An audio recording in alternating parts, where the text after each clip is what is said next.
A corrupt cop thought he just scored the jackpot. A hidden safe stuffed with cash tucked inside a quiet suburban home. He cracked it open, grinning ear to ear, believing no one would ever know. But there was one thing he didn't check. Whose name was engraved on the documents inside that safe? Because that safe belonged to a man unlike any other.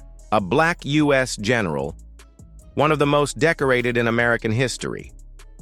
And when the general found out, the cops' world collapsed. Now, before I reveal how this officer's career and life crumbled, let me ask you something.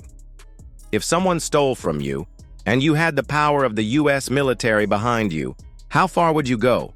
Drop your answer in the comments. The general's name was Charles Freeman, a man who had commanded troops in Iraq, Afghanistan, and countless missions overseas. His reputation?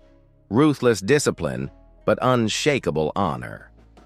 At home, though, he was simply Dad. He lived in a modest neighborhood, keeping his rank quiet from outsiders. But in his basement, hidden behind a steel door, sat a personal safe. Not just filled with money, but medals, classified documents, and war souvenirs. To him, that safe was sacred. Enter Officer Brian Keller, a cop with debts piling up and a gambling problem he couldn't hide. One night, responding to a fake call near the general's home, Keller noticed something. The general's garage door was left slightly open. Curiosity or greed pulled him in. Minutes later, he stood in front of that safe. Keller smirked. Military guys always stash cash. Using stolen tools from the evidence room, he pried it open. The door clicked.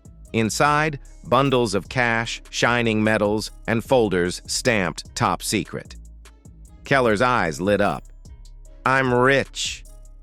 He stuffed what he could into a duffel bag and walked out, thinking he was untouchable. But here's the thing about stealing from a general. Nothing stays hidden for long. Days later, Freeman came home from a meeting in D.C. and went straight to the safe. The door hung loose, empty shelves, missing medals. His chest tightened. This wasn't just theft, it was a violation.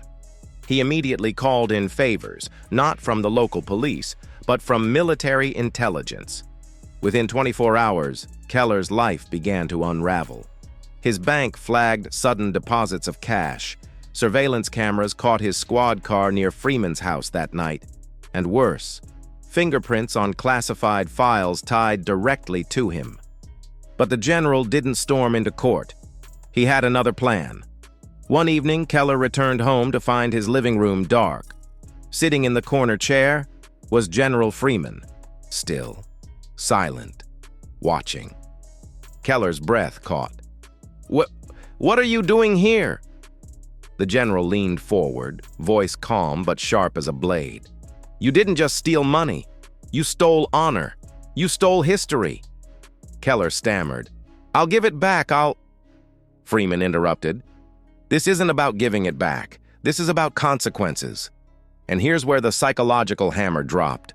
Because Freeman wasn't alone. 2 federal agents stepped out of the shadows. Keller froze. His career was over, his freedom hanging by a thread. The agents slapped cuffs on him as Freeman stood tall, medals glinting under the dim light. For a man who had faced war, this wasn't vengeance. It was justice. Keller was stripped of his badge, charged with burglary and theft of federal property. He never wore a uniform again. And word spread fast through the department. Don't cross Charles Freeman. Don't cross the general. Freeman later told reporters, "My safe didn't just hold valuables. It held reminders of men who never came home. That thief tried to steal their memory." And the country saluted him once more, not just for fighting wars overseas, but for defending dignity at home. Now pause for a second. Imagine being that officer, thinking you found easy money, only to realize you robbed a U.S. general. How do you even recover from that? Here's the truth.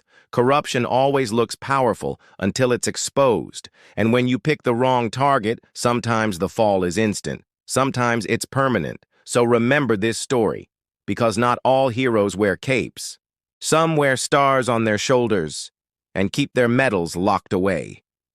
Tell me in the comments, Do you think General Freeman should have handled it quietly, or was Keller's public downfall deserved? I'll be reading your answers. And don't forget to like and subscribe, because the next story is even more unbelievable.